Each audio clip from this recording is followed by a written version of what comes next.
Hello বন্ধুরা, সবাই কেমন আছো? আশা করি সবাই ভালো আছো। তো আজকে আমাদের বাড়িতে দু রকমের মাংস, একটা আমার চিকেন আমার মেয়েদের জন্য, আর এটা হচ্ছে মটন আমার আর আমার বরের জন্য। তাই অল্প করেই নিয়ে এসেছি, এক বেলার জন্য বেশি। আর এখানকার মটনের পিসগুলো আমার একদম ভালো লাগে না, দেখো একদম কিমা কিমা করে দিয়েছে একদম।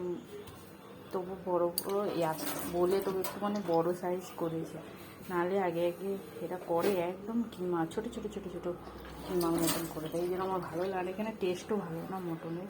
তবুও কী করবো, এক একদিন তো খেতে ইচ্ছে করে। তো চলো বন্ধু, এই যে কড়াইয়ের দিকে গরমও হয়ে গেছে, মাছটা প্রথমে আগে ভেজে নিই। আজকে মাছ নিয়েছি, জানি না তো কী মাছ বলে, ইলিশ মাছের মতনই দেখতে, আর পটল মাছ। চলো মাছটা ভেজে নিই। মাছ ভাজতেই আমার এত ভয় লাগে বাবা, এত চিটা দেখছি। চলো বন্ধুরা, রাখছি আমি, মাছ ভেজে নিই।